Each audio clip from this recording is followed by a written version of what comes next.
Bitter criticism. Reading something from, I don't know, Pepe Escobar Telegram. Pepe Escobar Telegram. Bitter criticism. The very last one.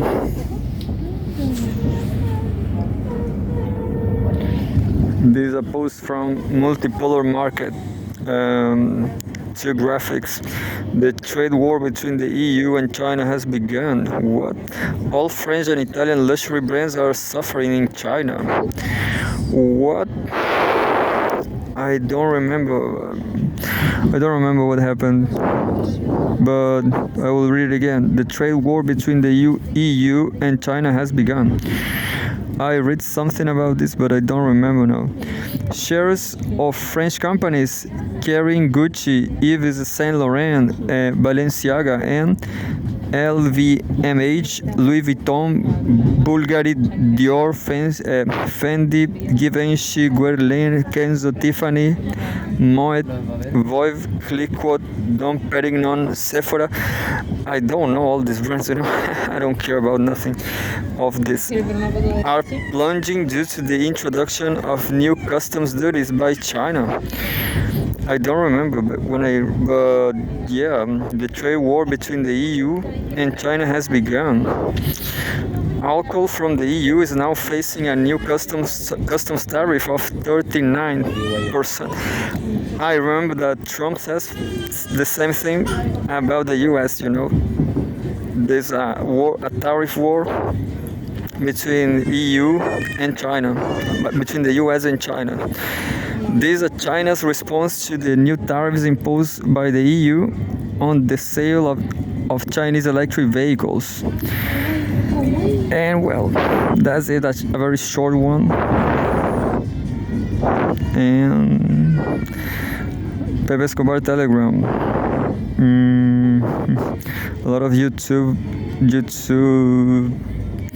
There's an article here. Look.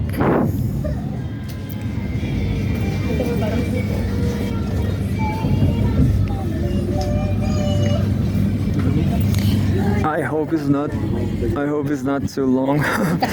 ECF Air. Romanian warships sailed during a Romanian Navy-led exercise outside Constanța, Romania. I thought Romania, it was a landlocked country, but they have a navy. April 16, 2024, the exercise Dawit, quote, Sea Shield 2024 brought together US and NATO troops. Romania. Well, Romania is a NATO country, I guess. Staying afloat, how the EU can navigate the Black Sea to counter Russian aggression. The Black Sea's strategic importance is increasingly evident in the context of Russia's war against Ukraine, Russia's weakening military capacity in the Black Sea region presents an opportunity for the EU to further its security, trade, and connectivity interests while providing support for its littoral status. October 7, 2 days ago, 2024, by Maria Simeonova. Just 25 kilometers south of the Bulgarian city of Varna lies the Kamsha Hell Resort. The complex, which borders a stunning Black Sea beachfront, boasts sports facilities, conference halls, and even a planetarium. What makes it unique, however, is that the resort is owned by Moscow City Hall. Russia's interest in this scenic stretch of the Bulgarian coast dates back to the end of the 1990s. During the decade, the transformation of the ownership of Bulgarian state tourism operator Balkan Tourist began following the collapse of the communist regime in the late 1980s. By 2008, Moscow owned the Kamsha Resort, having successfully bypassed constitutional provisions prohibiting foreign citizens from acquiring Bulgarian property. At the opening of a children's camp in Kamsha in 2010, Moscow's Major Yuri Lushkov stood alongside Bulgarian Prime Minister Boyko Borisov and enthusiastically declared, quote, "We are two nations, two peoples, but we share one heart." In June 2024, 3 months after Russia's all-out invasion of Ukraine, Bulgaria's then Foreign Minister Teodora Genkovska downplayed Moscow's control of Kamchatka, stating that Bulgaria's state agency for national security had so far received no information that the complex ownership by Moscow posed any threat. This despite Russia already labeling Bulgaria as a hostile country and targeting it with Kremlin-led hybrid attacks via the publication of disinformation and propaganda. But Genkovska's dismissal of Russia's involvement also seemed to ignore remarks made by Foreign Minister Sergei Lavrov in 2019 when he praised Kamchatka as a prime example of Russia's soft power abroad. Russia legitimizes its activities in the EU territory by using the contested Black Sea as an entrance point. But despite Russia's escalatory discourse, the EU has so far deprived the Black Sea region of the diplomatic attention it deserves.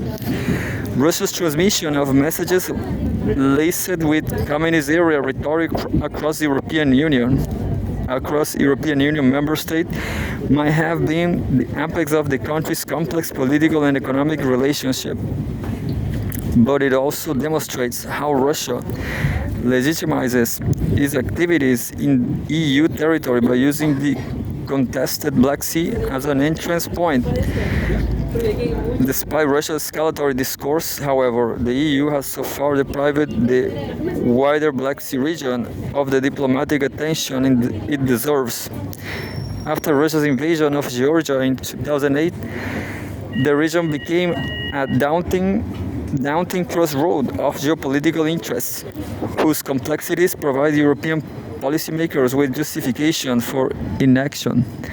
Then in 2023, 1 year into the Russia-Ukraine war, the Black Sea grain deal between Turkey, Russia, and the UN collapsed. Russia blocked shipping for over 2 months, including in Bulgaria's exclusive economic zone, due to military exercises.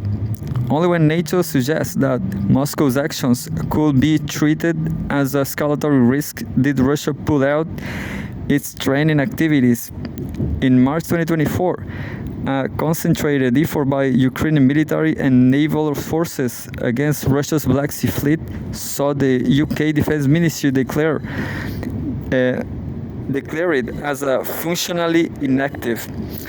Ukraine's recent success against Russia's Black Sea Fleet should prompt the EU to develop its own Black Sea strategic thinking. Furthermore, the EU can build on the regional presence of America and NATO to assert its interests, including free trade, energy diversification, and democratic governance across the broader region. The first step is for Brussels to demonstrate the political will to view the Black Sea as critical to Europe's long-term security and prosperity.